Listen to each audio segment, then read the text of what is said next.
So hello friends, आज का topic Bharat का भूगोल में आपका स्वागत है। जैसे कि भारत का भूगोल में आप जहाँ तक आप इससे पहले पढ़े थे, उसके बाद आपको आज समझाया जाएगा।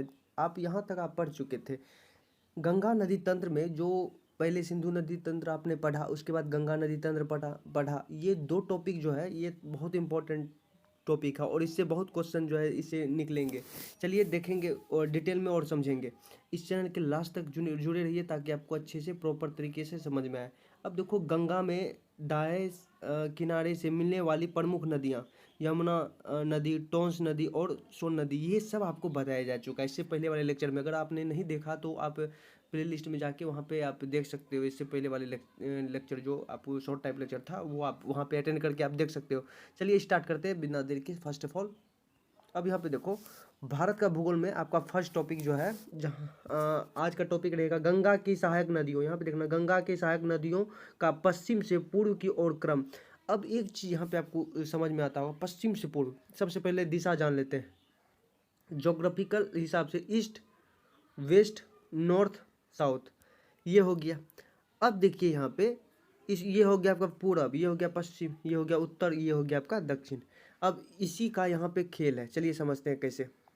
अब यहाँ पे देखो, सबसे पहले कि यहाँ पे यमुना टोंस, यहाँ पे बोल रहा है गंगा की सहायक नदी, गंगा का जो सहायक नदियों का पश्चिम से पूर्व की ओर क्रम। अब यहाँ पे एक चीज़ समझना, पश्चिम से पूर्व, जब ये पूर्व है, ये तो पश्चिम ये हो गया इसके सामने वाला, तो पश्चिम से पूर्व की ओर जो है गंगा की सहायक नदियों का क्रम है, इस तरह क्रम है बना हुआ रहेगा। पश्चिम से पूर्व की ओर, ये हो गया पश्चिम, ये हो गया आपका पूर्व।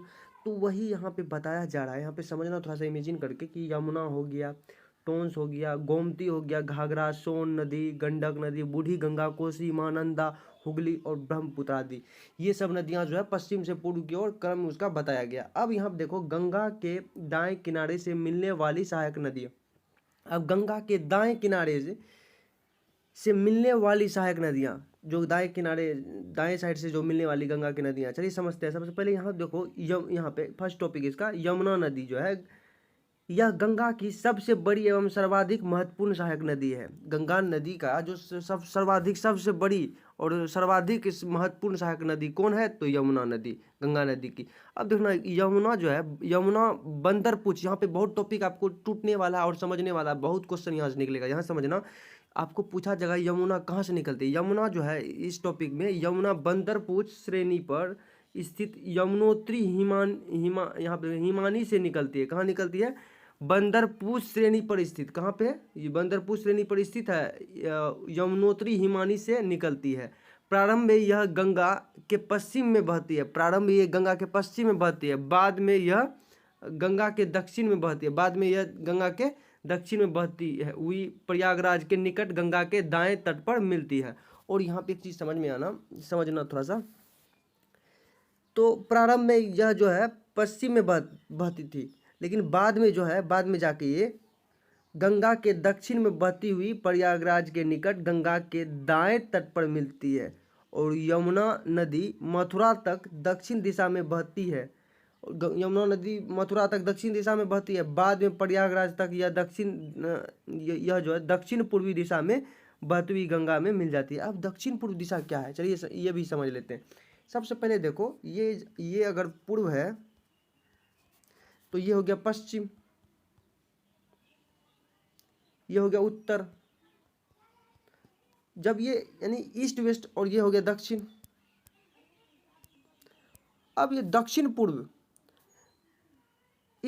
इसको हम बोलते हैं दक्षिण पूर्व। इसको हम आगे रखते हैं ज्योग्राफिकल के हिसाब से, अगर देखा जाए तो, यानी दक्षिण पूर्व बोले इसको, यानी कि साउथ ईस्ट इसको बोल सकते हैं इंग्लिश में। अब यहाँ पे समझो, वही यहाँ पे कहा जा रहा है कि दक्षिण पूर्व दिशा में बहती हुई गंगा में मिल जाती है।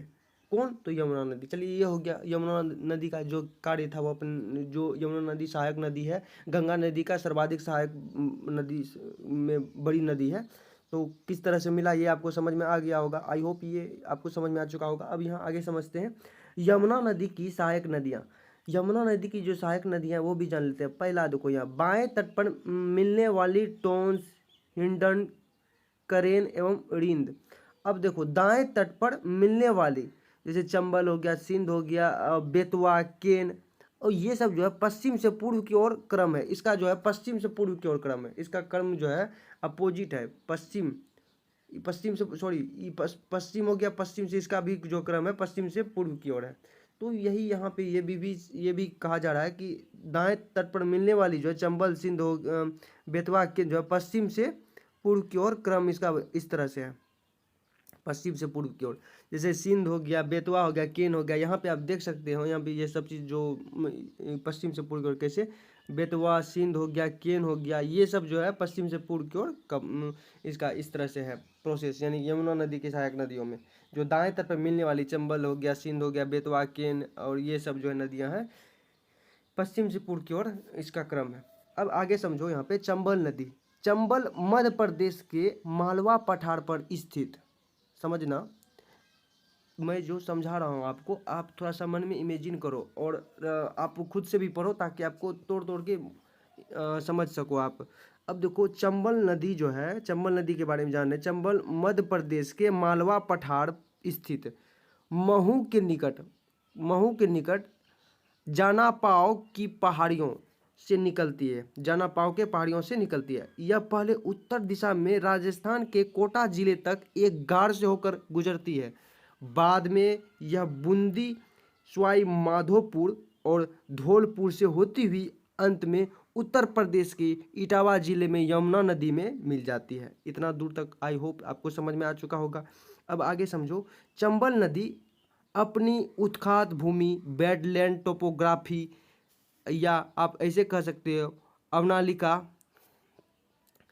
अवनालिका या अपर्दन के लिए प्रसिद्ध है। उत्खात भूमि को यहाँ बीहर कहा जाता है। उत्खात भूमि जो था वेटलैंड को यहाँ पे, या अवनालिका हो गया अपर्दन के लिए प्रसिद्ध, या उत्खात भूमि को यहाँ बीहर कहा जाता है। उत्खात भूमि को क्या कहा जाता है? बीहर कहा जाता है। इसको नोट कर लेना, बीहर। चंबल नदी की प्रमुख सहायक नदियाँ जो है, चंबल नदी का जो प्रमुख सहायक नदी है, इसको नोट कर लेना। यहाँ पे कलर अलग कर देता हूँ यहाँ पे, जैसे कि बनास हो गया, छिपरा, काली सिंध एवं पार्वती नदी, ये सब जो है किसकी सहायक नदी है? तो चंबल नदी की। इसको आप आई होप आपको समझ में आ चुका होगा। अब आगे समझो, केन नदी। केन नदी जो है यह मध्य प्रदेश के सतना जिले में स्थित कैमूर की पहाड़ियों से निकलती है एवं बांदा जिले के निकट यमुना नदी में मिल जाती है। कहाँ? बांदा जिले के निकट यमुना नदी में मिल जाती है। अब ये भी आपको समझ में आ चुका होगा। अब आगे समझो, बेतवा नदी। इसका उद्गम कुमड़ा गांव, जिला रायसेन में विंध्य पर्वत, यहाँ पे समझना, विंध्य पर्वत श्रृंखला से होता है। प्राचीन काल में इसे नेत्रवती के नाम से जाना जाता था। यह मध्य प्रदेश में बहती हुई ओरछा के निकट उत्तर प्रदेश में, अब यहाँ पे समझना, उत्तर प्रदेश, यहाँ तक आपको समझ में आ चुका होगा, उत्तर प्रदेश में प्रवेश करती है। यहाँ का टॉपिक थोड़ा सा दोनों मिला हुआ, उत्तर प्रदेश में प्रवेश करती है। जैसे कि इससे पहले आपने जो पढ़ा था, यहाँ पे समझना बेतवा नदी के बारे में। इसका उद्गम जो है कुमड़ा गांव, जिला रायसेन में विंध्य पर्वत श्रृंखला से होता है और प्राचीन काल में इसे नेत्रवती के नाम से जाना जाता था। लेकिन अब प्राचीन काल में जब जाना जाता था तो तब की बात थी, लेकिन अब जो है यह वर्तमान समय में यह मध्य प्रदेश में बहती हुई ओरछा के निकट उत्तर प्रदेश में, और उसके बाद उत्तर प्रदेश से होते हुए ये प्रवेश करती है, उत्तर प्रदेश में प्रवेश करती है। कहाँ पे? यूपी में प्रवेश करती है। और बेतवा मध्य प्रदेश एवं उत्तर प्रदेश की सीमा बनाती है और उत्तर प्रदेश के हिमरपुर जिले में यह यमुना नदी में मिल जाती है। और इस नदी पर बनी सबसे प्रमुख परियोजना यहाँ पे देखो माता टीला है। क्या है? माता टीला है। इसको आप नोट कर लेना। अब आगे समझो, आगे का जो टॉपिक रहेगा आपका टोंस नदी के बारे में। यहाँ पे समझो, पुराणों में, यानी कि जो पुराणों तो ये आपको ऐतिहासिक काल सब के बारे में, एंशिएंट हिस्ट्री में आप पुराण सब के बारे में पढ़ोगे तो टोंस नदी के बारे में पुराणों में इसका उल्लेख तमसा नाम से प्राप्त होता है। आपको ये भी एग्जाम में क्वेश्चन पूछा जाएगा कि पुराणों में टोंस नदी को किस नाम से जाना जाता था, तो आप ये याद कर लेना, जो तमसा नाम से प्राप्त होता था। क्या नाम से? किस नाम से उल्लेख था? तमसा नाम से इसका नाम से प्राप्त होता था। और गंगा की सहायक नदी जो है, इसका उद्गम जो सतना जिले में कैमूर की पहाड़ियों से होता है और यह उत्तर प्रदेश में सिरसा के पास गंगा नदी में मिल जाती है। कहाँ? सिरसा के पास गंगा नदी में मिल जाती है। अब आगे का टॉपिक समझना यहाँ पे। अब देखो सोन नदी के बारे में। इसका नाम सुवर्ण या आप ये भी कह सकते हैं सोनभद्रा। ये सोन नदी का नाम क्या है? इसका नाम जो है सोन नदी बोल सकते हैं, सुवर्ण या सोनभद्रा भी कहते हैं, भी था बहुत पहले। अब देखो यह गंगा की सहायक नदियों में से एक है, ठीक। तो इसका जो है उद्गम जो है अमरकंटक जिला अनूपपुर में विंध्य पर्वत श्रृंखला की मैकाल पहाड़ियों से सोनभद्र नामक स्थान से होता है। इसलिए इसे सोनभद्र नामक स्थान से होता था, इसलिए ये भी कह सकते तो ये भी आप कह सकते हो एक तरह से भद्रा जो है इसे क्यों कहा गया, क्योंकि सोनभद्र नामक स्थान से गुजरती थी, इसलिए सोन नदी को सोनभद्रा कहा जाता था पहले। अब देखो स्थान से होता है। अब ये तक यहाँ तक तो आपको आई होप कंप्लीट हो चुका है, आपको समझ में आ चुका होगा। ये आपको मैकाल पहाड़ियों से सोनभद्र नामक स्थान से होती हुई ये सोन नदी के बारे में हो रहा है। यह उत्तर प्रदेश में प्रवेश कर फिर झारखंड में प्रवेश कर बिहार में प्रवेश करती है ये सोन नदी, तथा अंत में पटना के निकट गंगा नदी में मिल जाती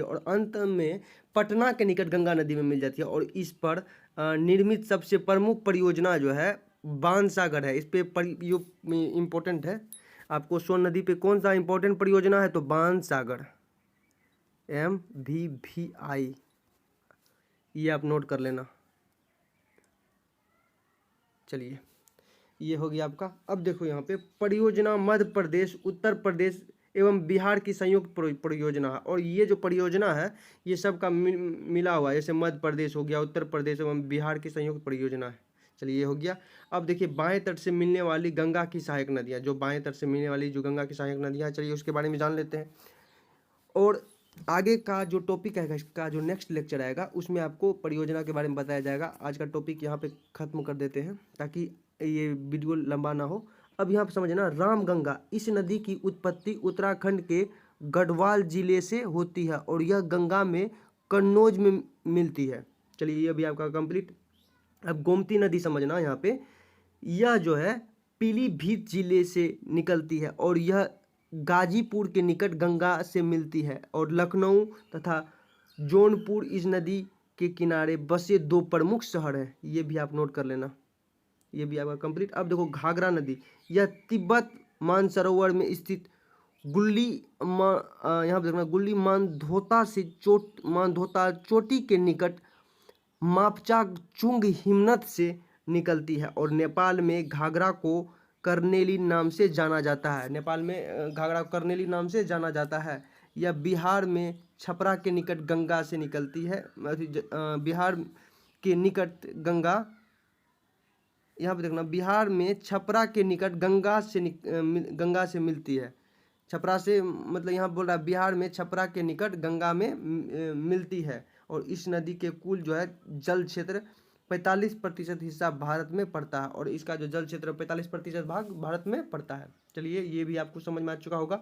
अब देखो गंडक नदी, इस नदी उद्गम स्रोत नेपाल हिमालय, यह पटना से पूर्व में गंगा नदी में मिलती है, और गंडक नदी पर बिहार नेपाल का संयुक्त उद्गम गंडक और जल विद्युत परियोजना स्थित है। चलिए ये भी आपको समझ में आ चुका होगा। अब यहाँ समझना बूढ़ी गंगा क्या होती है, चलिए समझते हैं। यह नदी भारत नेपाल सीमा के निकट सुमेर पहाड़ियों के पश्चिम ढलानों से निकलकर गंगा से मिलती है, उसी को हम बूढ़ी गंगा कहते हैं। अब यहाँ समझना कोसी नदी के बारे में, बिहार का शान नदी जो होता है उसे कोसी नदी कहते हैं। अब यहाँ पे देखो यह हमेशा उफान पे रहती है। अब कोसी नदी जो है, कोसी नदी 7 जल धाराओं से मिलकर बनी है, और इसकी मुख्य धारा अरुण नदी है और जो हिमालय के उत्तर में तिब्बत के गोसाई इथान चोटी से निकलती है, और यह बिहार के काढ़ागोला कुर्सेला नामक स्थान पर गंगा नदी से मिलती है, और यह नदी अपना मार्ग बदलने के लिए प्रसिद्ध है, और इस नदी में पश्चिम खिसकाव की प्रवृत्ति है, और नदी के कारण उत्पन्न बाढ़ की विभीषिका के कारण इस नदी को बिहार का शोक कहा जाता है। जो आपको समझ में आ चुका होगा। आई होप अंडरस्टूड, ये आपको पूर्ण रूप से अब समझ में आ चुका होगा। अगर समझ में नहीं आया है तो आप खुद से पढ़ो और फिर से रिवाइंड करके अब वीडियो को देखो। अब देखो, महानंदा नदी, यह जो है दार्जिलिंग की पहाड़ियों से निकलती है और भारत में गंगा के बाएं तट पर मिलने वाली अंतिम सहायक नदी महानंदा नदी है। चलिए, या आज का लेक्चर आपको कंप्लीट रूप से, आपको जो छोटे शॉर्ट टाइप में जो था आपको समझा चुका हूँ। आई होप ये आपको समझ में आ चुका होगा। इसका नेक्स्ट पार्ट आएगा कल, जिसमें परियोजना के बारे में आपको बताया जाएगा। अगर ये आपको अच्छा लगा, समझ में आया हो, तो ज़्यादा से ज़्यादा शेयर करें और लाइक करें, सब्सक्राइब करें, ताकि अगले वीडियो का नोटिफिकेशन आपके मोबाइल में जल्द से जल्द आए। हाँ, थैंक यू, धन्यवाद। फिर मिलेंगे नेक्स्ट पार्ट में इसका।